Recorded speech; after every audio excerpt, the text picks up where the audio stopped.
Welcome to the Recruiting Masters podcast brought to you by the CFC Insider. We're Katie and Clint, and you're listening to another CFL Draft edition with Quincy Forde. And we do have Clint back and Quincy. This is our last one doing the CFL Draft. We're going to be talking about a few running backs, some quarterbacks, and a tight end. That's the plan. Well, then how about we just get right into it? Our first one is Trey Ford. He was a CFC 100. He's a quarterback, 6'1", 192 pounds, out of Niagara Falls, Ontario. He went to A.N. Meyer, and then he went to Waterloo, and the Edmonton Elks got him in the first round, 8th overall. And I guess he was the highest quarterback taken in the first round since 1980. An incredible feat for an incredible player. I know you have a bromance with him. Yeah, I know. I've already spoken when we went over the DBs in this draft class. I talked about the value of Trey Ford and his twin Terrell Ford to the Waterloo program and their resurgence as a school. They've been very good the past few years. They might fall off a little bit after losing them too, but they were kind of the two stars of that team, to say the least. And now Trey Ford is with Edmonton. He's currently hurt, but he came in as a U Sports rookie and battled with Nick Arbuckle for the starting job in Edmonton this year. And Arbuckle just edged him out. But then Trey Ford, after Arbuckle struggling, Trey Ford came in, started a game, and with Trey Ford at the helm, they got their first win of the year. So that was impressive.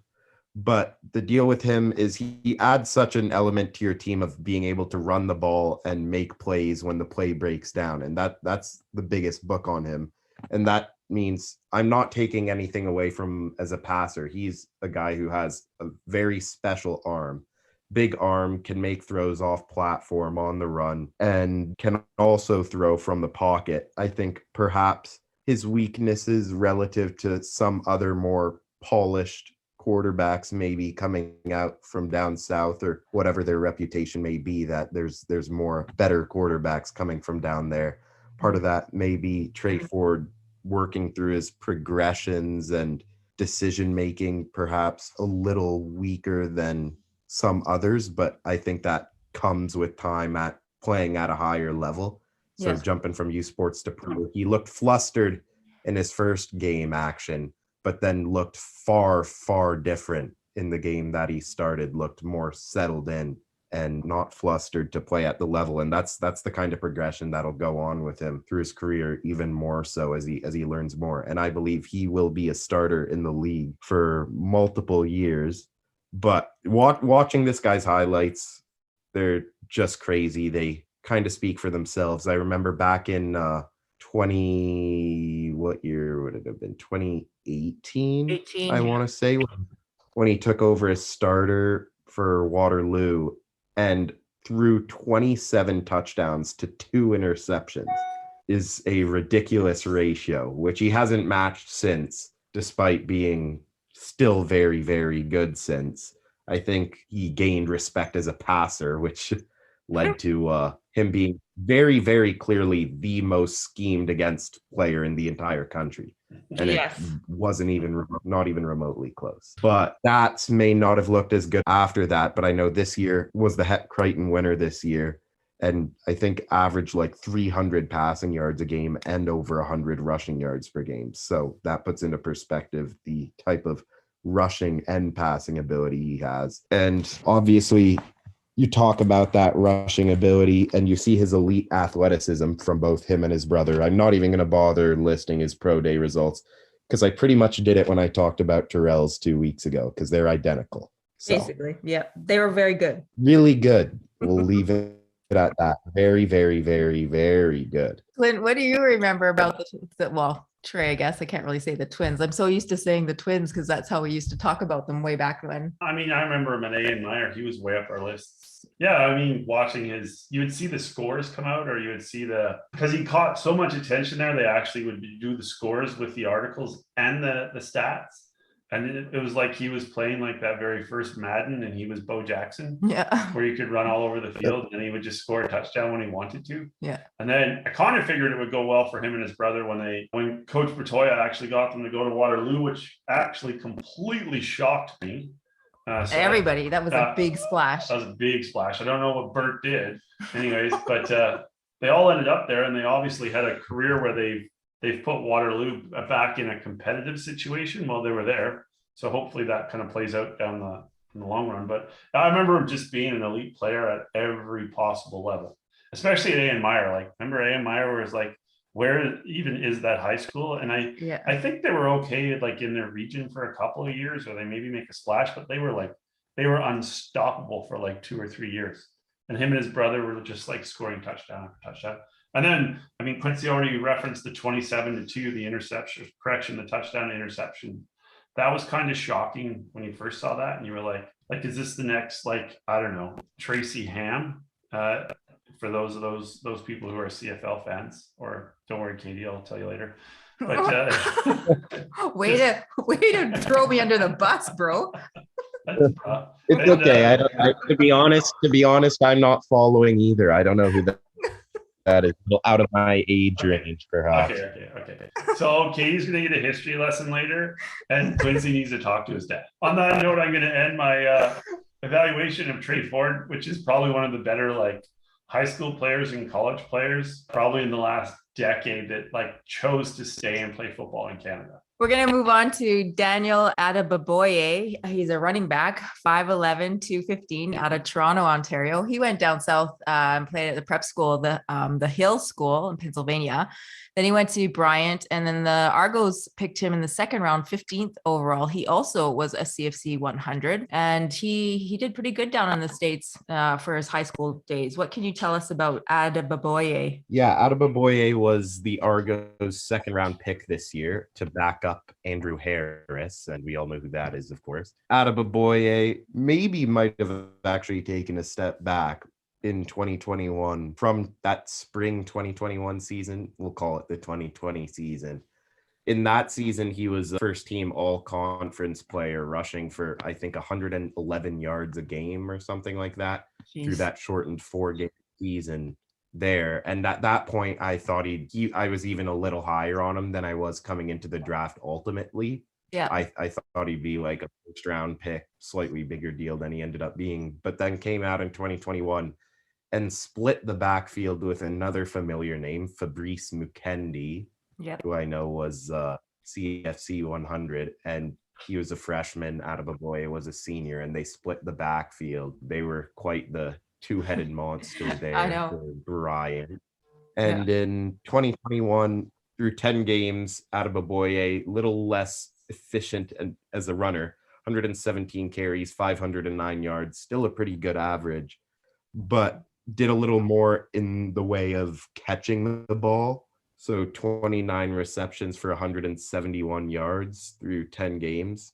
Showed he's versatile like that, and that obviously provides value in the CFL, being able to catch the ball out of the backfield. Very important skill. Yeah. But Adeboboye, running back with very good contact balance and a low center of gravity at 5'10", 215, 220, depending where you look. Kind of built all rocked up. Good strength. Well, very good strength, actually. 28 reps on the bench press at the combine. And based off looking at his legs are just as strong as his upper body. Yeah. Explosive athlete, clearly. 37.5-inch vertical with a 10.3 broad jump. That's quite impressive. Yeah. Maybe not the same burner that some other running back prospects, like, say, Kyle Borsa, or easy to say, but Chuba Hubbard are.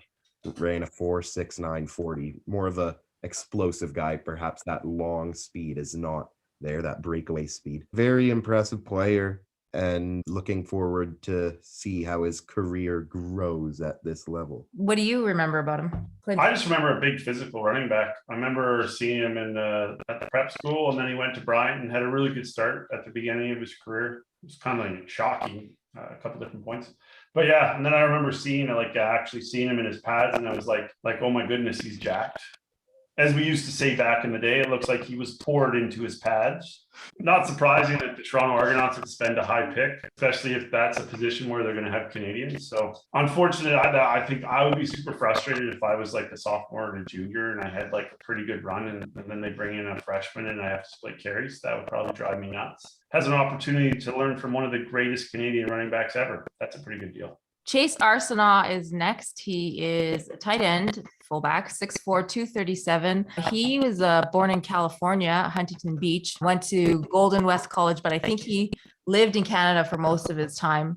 Went to McMaster, and then the Argos picked him in the 7th round. What can you tell us about Chase, Quincy? Yeah, Arsenault's a guy who's going back to school this year to Oh, he is, okay. McMaster again. Yeah. To lose to Western again. He is the round 7 pick for Toronto this year, pick 62. He wasn't really on my radar at all until I saw the National Combine list. And I think in a class that was lacking for kind of fullback blocking types, it was him and Maxim Durich out of Toronto who both got National Combine invites and maybe in other years truthfully might not have. But Arsenault came out and clearly showed he was the better of the two. Durrett maybe not built for the pros to be maybe a little honest, but, brutally honest. But yeah, Arsenault, pretty mobile guy for his size at 6'3" and over 230 pounds, solid route runner. Obviously, guys with that sort of blocking and build H-back type, there are not too many of those. So guys like him can prove to be valuable and typically carve out a spot for themselves. And clearly Toronto thinks so, given they picked him. But he's a guy who blocks with good leverage. And I thought he had good feet position and used his body, even if he's not the biggest like mauler type of guy who does a good job with his body positioning to seal off blocks. Even if you're not like moving the person that much per se, you're still in between him and where you want the ball carrier to be going. Yeah, showed the ability to block and catch passes. Had a pretty solid combine showing, if I remember, in one-on-ones. Looked all right. 4.92 40. The bench press was lacking a little with 10 reps, but I'm not sure Durich gave him much competition there either. Interesting to see how he fits in on Toronto's roster come next year. But for now, back at McMaster to lose to Western. Oh, Quincy, you're the best. Even in 2021, he only had like 10 catches for 80 yards and a touchdown. So I think he was primarily a blocking tight end. We're going to move on to our next CFC 100, Rushie Tucker. He's a running back, 5'11", 194 out of Ajax, Ontario. He went to Upper Canada College and then landed at Queen's for his youth sport career. And then the Calgary Stamps drafted him in the 6th round. What can you talk to us about Tucker? I can tell you he got totally shut down in the Yates Cup.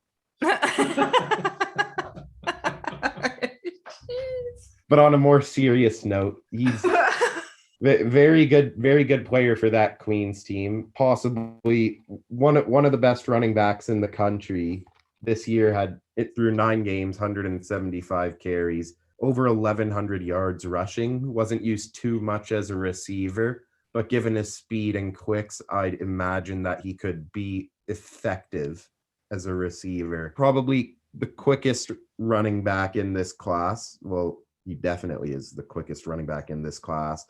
Good burst, solid speed. He's kind of the little speedster of this class for sure. Ran a 4.1 40, 16 reps on the bench press. So for a smaller guy at 5'11", 195, 16 reps on the bench press was pretty good. It was good to see him come out and show he could throw some weight around a little. 2021 first team All-Canadian, I believe, and a 2-time OUA All-Star, and was kind of the featured player in that Queens offense that was so ineffective against Western's stout defense.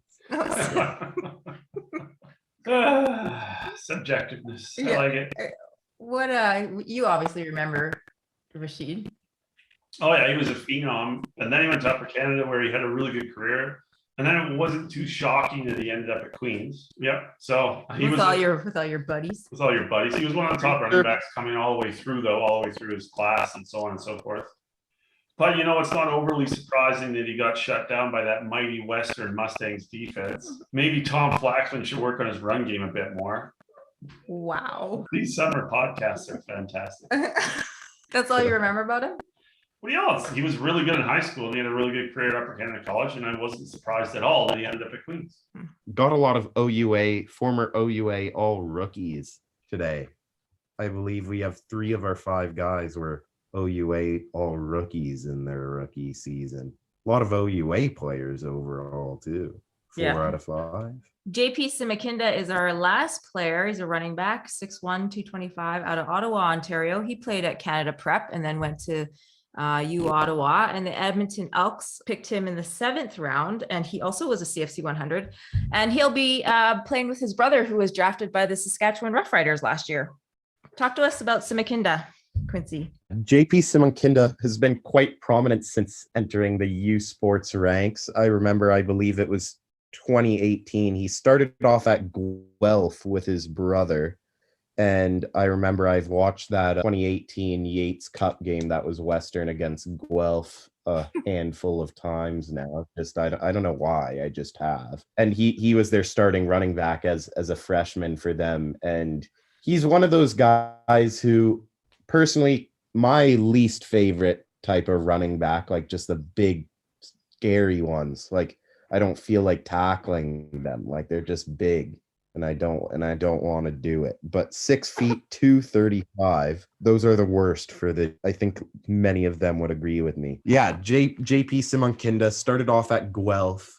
I forget whether he played or not in 2019, but he became academically ineligible at one point and was out of school, but then came back and transferred to Ottawa. So he was in the same shoes as Zach Palejos, who also was academically ineligible and then came back. And those were probably the 2 most prominent players on Ottawa's team this past year. But JP Simakinda, 6 feet 235, ran a 4.88 40, 16 reps on the bench press. Part of his deal is he's kind of a big bruising kind of guy. I thought he'd be for sure, like fullback convert at the next level. But I think part of his deal is he has the build and skill set to be more of a physical bruiser, blocking type guy, but wants to be more of a finesse kind of guy. Like that's how he plays, even though it doesn't necessarily suit what people want him to be at the next level. And I think that was part of his problem a little bit. 16 bench press reps at 235 isn't like bad, but it's not great either. And he struggled in the pass protection reps at the one-on-ones at the combine. Mm-hmm. And I know, interestingly, Edmonton took him in the 7th round.